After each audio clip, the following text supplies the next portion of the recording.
January 1944. East Anglia, before dawn.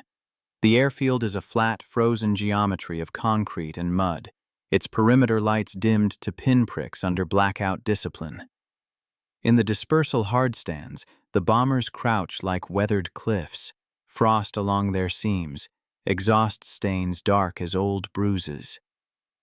Engines begin to turn, one after another, not with the clean confidence of a parade ground, but with the reluctant coughing of heavy machinery asked to wake in winter. Above them, at the cloud base hangs low and absolute, a lid pressed down on England and the continent beyond. Somewhere out in that whiteness, unseen and indifferent, lies Germany, its ports, rail junctions, refineries, and flak belts, waiting behind weather that men once believed could still decide whether war would happen today. For the American daylight bombing campaign, this moment matters because Europe's sky was never merely background, it was a strategic actor. Yeah, the 8th Air Force had been built around a promise: precision in daylight, a mechanical morality tale in which a Norden bomb sight and disciplined formation could reach into the enemy's industrial body and strike only what mattered. Yet the continent's frequent overcast treated that promise with contempt. Cloud, fog, and storm could cancel missions, scatter formations, and erase the very idea of an aim point. The U.S. Army Air Forces learned quickly that the Luftwaffe was not the only defense. The climate itself was a fortress, a near-permanent smokescreen laid by geography and season. When targets could only be seen a fraction of the time, an air offensive risked becoming a fair-weather weapon, powerful, expensive, and often idle. Over Europe, precision had to fight the clouds before it could fight Germany. By late 1943, with an invasion of France looming, the weather problem had become more than inconvenience. It was a threat to Allied strategy. The bombing campaign was supposed to cripple German infrastructure and establish air superiority before the beaches of Normandy could be attempted. Yet, the dreadful European weather, overcast and stormy, rendered much of America's theoretical accuracy useless whenever bombardiers could not see through cloud cover. In that period, according to an MIT account of the radar story, the Allies had averaged only 7 completed bombing missions a month, and 70% to 80% of the year's planned missions had been scrubbed or recalled because of the weather. The Norden bomb sight, celebrated in legend, did not matter if the world below was erased. Every canceled mission was not merely lost tonnage, it was lost time, and time was the currency D-Day would require in bulk. It is here that expectation and experience began to diverge, not only for Americans, but for Germans. German planners and air defenders understood weather as an ally in the most basic sense. If clouds covered the target area, American daylight precision would falter. Raids would divert or return. The industrial heart would breathe another day. Crews at flak batteries, dockyards, and rail yards had lived through enough aborted alerts to believe that overcast offered a kind of rationed mercy. Even German fighter operations were bound by visibility. Low cloud and fog could make interception chaotic, landings hazardous, and the entire defensive ballet uncertain. In the mental arithmetic of survival, cloud cover was not comfort, but it was protection. It was the difference between being selected and being spared. The American experience was different, but equally defined by expectation. Airmen had been trained to believe in sight, in clear bomb runs, identifiable rivers and coastlines, and the visible confirmation of industry below. Yet winter after winter, as they found themselves staring into blankness, flying over a continent that might as well have been an ocean, the shock was not only tactical, it was ideological. A democracy that promised mechanical certainty and rational targeting now faced a reality in which the sky could erase ethics as efficiently as it erased landmarks. To keep the offensive alive, the Allies needed a way to navigate and bomb when the Earth was hidden. The answer had begun years earlier. and in a small object that carried the weight of an industrial civilization. In November 1939, British physicists John Randall and Harry Boot developed a resonant cavity magnetron, an innovation that generated microwave power on a scale previous devices could not. When Britain chose to share this secret with the United States, it did so in August 1940 through the Tizard mission. In Washington, yes, the Americans who saw the magnetron were stunned because it unlocked something radar scientists had wanted but could not reach: higher frequency, shorter wavelength radar that could see with more detail and use antennas small enough for aircraft. This was not merely a scientific exchange, it was a democratic act of alliance, knowledge handed over without guarantee of return, because survival demanded speed more than pride. Yet from that transfer came a place and a method. The MIT Radiation Laboratory, deliberately misnamed to confuse the enemy, tasked with turning microwave promise into operational radar. The magnetron, small enough to hold, powerful enough to reshape the ocean war and the air war, became the beating heart of new systems. In the Battle of the Atlantic, it helped create the kind of radar that could find submarines at night, an achievement German leadership initially treated as impossible. It's Admiral Karl Dunitz's question, how were U-boats being sunk after surfacing in darkness, met a confident assurance from his scientists. Radar cannot do that. It could, and it did, because the war's technological boundary had shifted while German certainty stayed behind. The same pattern, expectation outrun by reality, would soon appear above the cloud decks of Europe. Radar, in its simplest form, promised what the human eye could not: perception without light. For bombing, while the British had already moved into this realm with H2S, a ground-scanning radar that could identify coastlines and city masses in darkness or cloud, the Americans built their own evolution. H2X, codenamed Mickey, developed from the RAF system and first used by the USAAF in early 1944. A Pathfinder aircraft equipped with H2X could guide formations and give the signal to bomb when visual aiming was impossible. It was not perfect. And it was not the mythic pickle barrel accuracy once attached to the Norden, but it was operational, and operational capability is what wins winters. The system itself was a new kind of battlefield altar, a radome mounted under a bomber's skin, a cathode ray tube glowing with abstract geography, a rotating antenna translating land and water into light and shadow. H2X used a shorter wavelength than the earlier British 2S described in 8th Air Force Pathfinder accounts, 3 centimeters rather than 10, offering improved resolution and a better chance of distinguishing features. The men hunched over the scope were no longer merely navigators.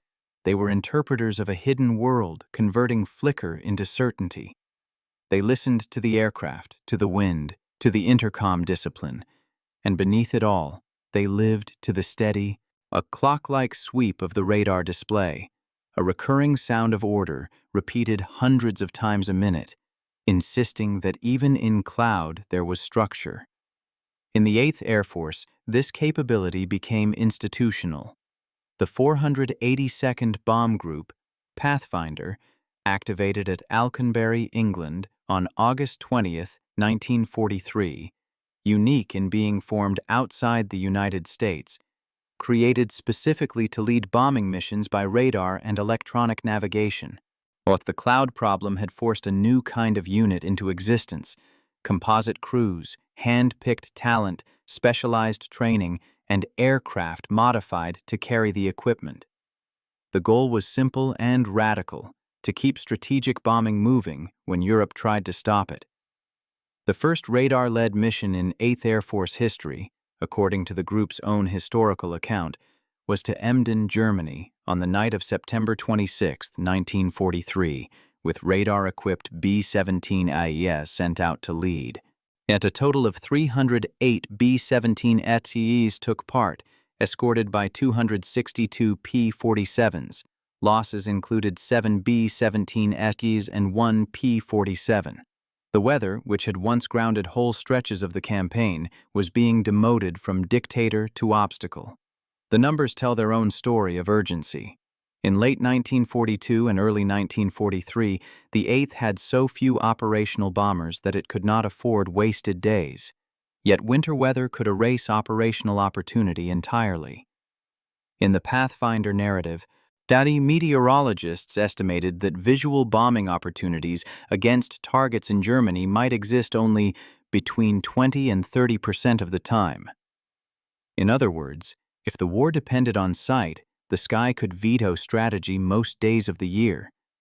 This was the environment that made Mickey not a technical curiosity, but a strategic necessity. Bombing through overcast, BTO, was no longer an experiment. It was a demand. The emotional contrast for German defenders began with a familiar pattern: sirens, orders, yet the practiced movement toward guns and shelters, and then slid into something unnatural. On days of heavy cloud, the early warning chain could still sense an approach, but the sky itself concealed the enemy's scale. There might be engine sound without silhouette, vibration without visual confirmation, a dread that could not be measured by counting contrails. Even fighters, in fogged-in conditions, could struggle to climb and find the bombers, and the ordinary choreography of interception could collapse into confusion. In one 8th Air Force commander's reflection on a December 13, 1943 raid, the weather conditions suggested that German single-engine fighters tried to get up but could not, probably losing a considerable number operationally, while twin-engine fighters appeared only in small percentage. Whether every detail was perfect mattered less than the overall reality. When the weather turned defensive tools into liabilities, yet German expectation broke apart. For the American crews, Mickey meant a different kind of fear. Visual bombing, for all its danger, at least gave men the illusion of agency. They could see the run-in, see bursts of flak, see the target. Radar bombing demanded trust in abstraction. A coastline appeared as a pale arc, a city as a brighter smear. A river might vanish entirely depending on angle and gain. But the operator had to read the continent the way a blind man reads a page in raised dots, slowly, methodically, with constant dread that a single misinterpretation could send thousands of bombs into wrong streets and fields. Yet it also offered a grim relief. If the formation could not see, then the enemy below often could not see either. In the mutual blindness of cloud, the war became a contest of instruments. A navigator and squadron veteran, Marvin Laufer, he later described the mystifying alphabet of wartime electronic bombing aids, G, oboe, H2S, H2X, and how Mickey operators worked. The Mickey operator, he wrote, fed dropping angles and information to be incorporated into the Norden bomb site's optics, synchronizing course and rate by adjusting ground speed, drift, and distance. Experienced operators could detune the set and reduce gain to sharpen the blip, narrowing uncertainty by craft as much as by hardware. So Laufer's account makes clear that radar bombing was not simply technology replacing skill. It was a new skill, learned under fire, performed in cramped compartments while the aircraft shook with flak and engine strain. In that sense, Mickey also revealed a deeper American advantage. Not merely invention, but the ability to train, standardize, and distribute complex expertise at scale. Mickey operators were scarce because lead crews suffered heavy losses, and trained men were constantly needed where the danger was highest. Yet the system expanded. Training centers and modification programs grew. The Pathfinder concept was dispersed beyond a single elite group, spreading to squadrons across the 8th Air Force. The recurring symbol in this story, the steady sweep of the scope, was also the sound of mass production and organized education. An audible representation of American abundance, not of luxury but of capacity. And the sweep meant that a problem could be met by building tools, then building enough tools, then building enough trained men to use them. Even in internal rhetoric, Pathfinder leaders sensed they were crossing into a new era. A quotation preserved by the 482nd describes Colonel Baskin R. Lawrence addressing the men working those flickering displays. As our navigators sit today hunched over their scopes, they must realize they are pioneers compared to what they will someday use. As the blunderbuss compared to the modern M1 rifle, we are the beginning of a new era. The line is revealing not only for its confidence, but for its metaphor, the radar scope as a weapon of democracy's industry, evolving rapidly, never satisfied with yesterday's limitations. Operationally, the early successes mattered because they proved continuity. A Pathfinder narrative centered on Lieutenant Colonel Jim Fred Rabo, credited with renaming the H2X Radar Mickey Mouse, shortened to Mickey, records the November 3, 1943 mission to Wilhelmshaven, where Mickey equipped B-17S lead combat wings. The target was the dock area, which previous visual raids had missed, and holes in the clouds directly over the target showed the attack was successful. Reconnaissance photos later confirmed a good concentration around the aiming point and considerable damage. In war, and a single successful raid is not proof of a doctrine, but it is proof of possibility. And possibility is what keeps an air campaign alive in winter. From the German side, this was precisely the kind of experience that changes perception. To be bombed is terrifying. To be bombed when the sky promised shelter is demoralizing in a different way. It suggests not only that the enemy can reach you, but that the environment itself is no longer yours.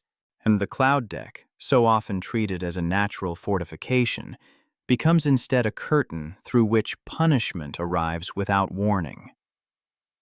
Under such conditions, the moral architecture of defense shifts.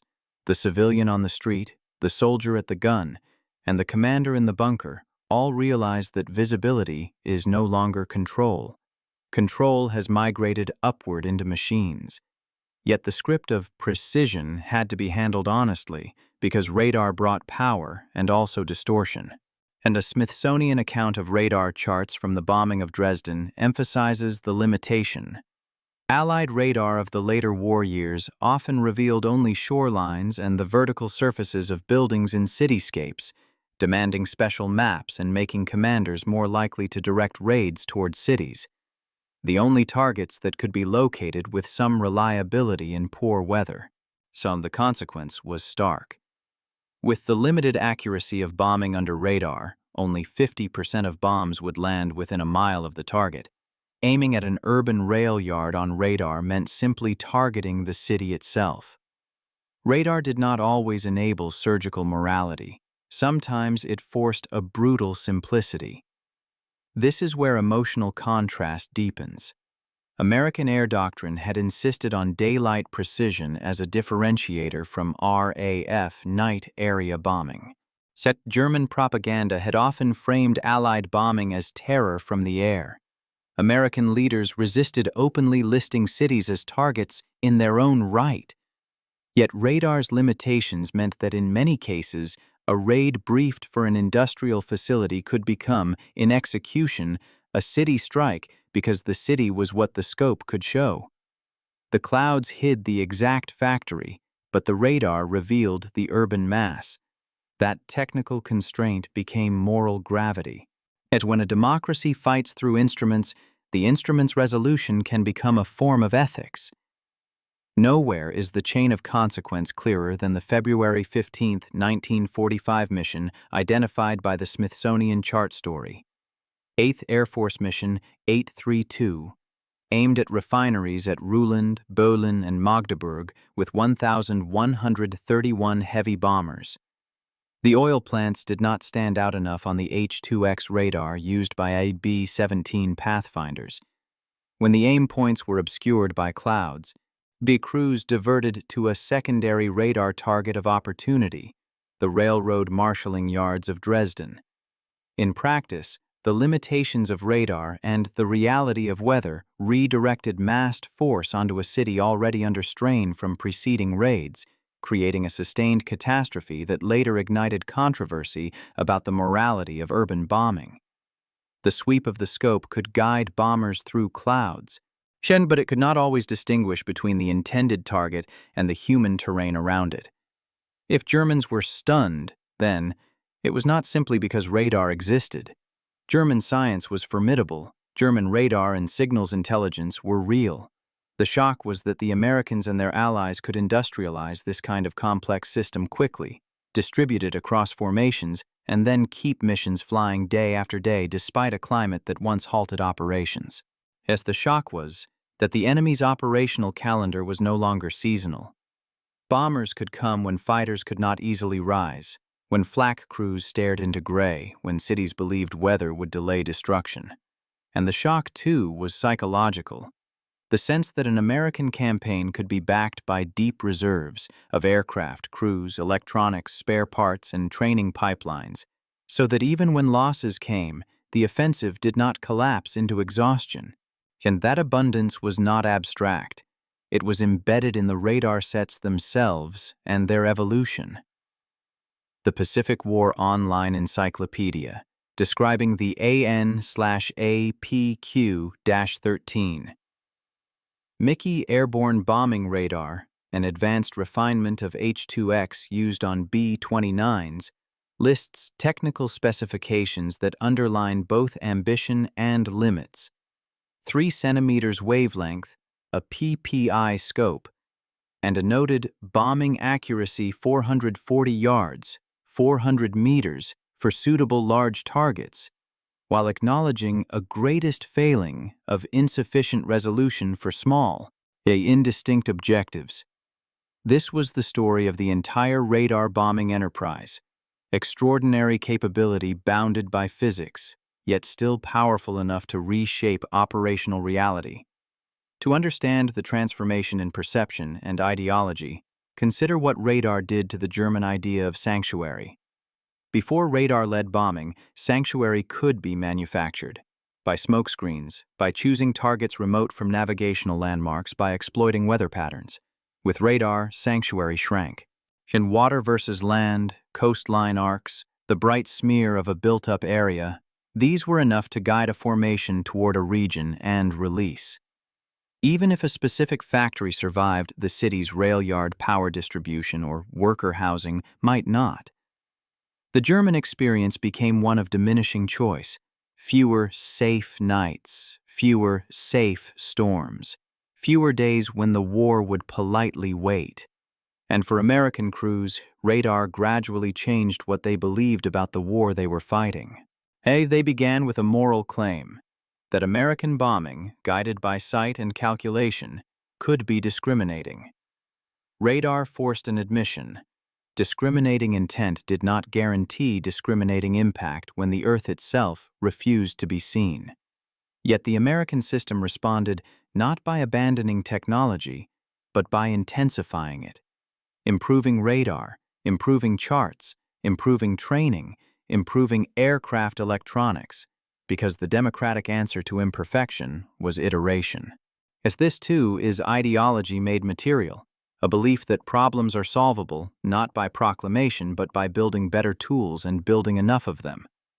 The Pathfinder story also shows how quickly war can reorganize institutions around a new technology. The 482nd Bomb Group did not merely fly. It trained others, modified aircraft, conducted radar research and development, and eventually dispersed its expertise across the 8th Air Force. After March 22, 1944, the 482nd at Alconbury shifted into a radar training center, modification base, and R&D operation, flying specialized night mapping missions and testing equipment. When Europe's war ended, it transferred to the United States to continue training for the Pacific, only to find the age of B-29s and different operational demands. Radar was not a single story. It was a pipeline of continuous adaptation, with the sweep of the scope beating out the tempo. German soldiers and civilians did not experience that sweep directly. They experienced what it enabled, bombs falling out of a sky that offered no explanation. In a clouded raid, there might be no warning shadow, no sight of silver aircraft, only the rising engine roar, the pause, and then the blunt percussion of impact, followed by the delayed shudder of collapsing structures and the secondary sounds of glass and masonry. In such moments, the invisible becomes more frightening than the visible. As a bomber you can see is at least a physical adversary. A bomber guided by instruments through cloud becomes a kind of modern fate, impersonal, remote, and seemingly unstoppable. But the historian must hold the two truths together. Radar bombing was not magical, and it was not always precision in the way the word suggests to modern ears. And it permitted strategic attacks to continue in spite of bad weather, even if it was not as accurate as visual bombing. That sober judgment appears directly in the Air Force Museum's description of Mickey. Valuable not because it made every bomb fall exactly, but because it prevented the entire air campaign from being held hostage by cloud. In war, the capacity to act consistently, repeatedly, at scale, can be more decisive than the capacity to act perfectly. And that, ultimately, yet is why the German reaction, stunned, disoriented, increasingly fatalistic, matters historically. The Third Reich's war economy and air defense system had been built on assumptions about limits of range, limits of escort, limits of weather, limits of enemy production, limits of what could be coordinated across an ocean. One by one, those limits were pushed outward.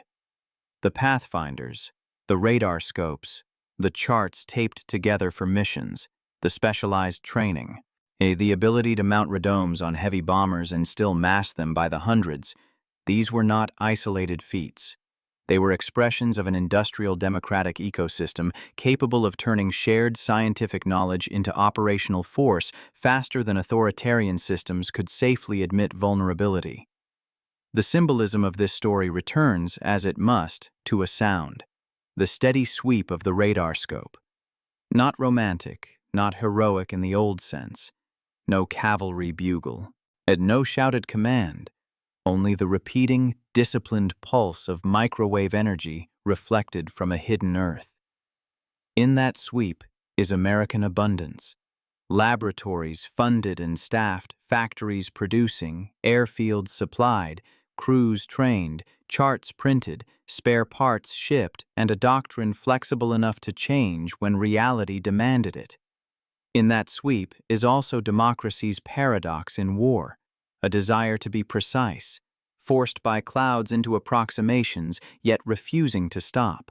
So because stopping would hand initiative to a regime that had never asked permission of weather when it marched. Epilogue. Because every technological war story ends as a human one. Long after the bombers passed, after the radomes were removed from museum aircraft and the cathode ray tubes went dark, the memory that remained in Europe was not the mathematics of wavelength, but the feeling of inevitability. To be attacked through cloud was to learn that concealment is not the same as safety, and that modern power can reach even when the world seems closed. For the men who operated Mickey, the sweep of the scope was a companion in cramped darkness, an instrument that replaced sight with interpretation. For those below, it was an unseen sentence delivered from above the weather. Freedom and abundance are often spoken of as if they are moral states alone. In wartime, they become logistical facts. They become ships that arrive despite submarines, airfields that function despite winter, and instruments that allow a mission to continue when nature tries to forbid it. The sweep, steady, repetitive, unglamorous, was the sound of an open society turning knowledge into capacity, and capacity into pressure, until ideology itself began to crack under the weight of sustained reality. In the end, the clouds did not choose the outcome. The side that learned to see through them did.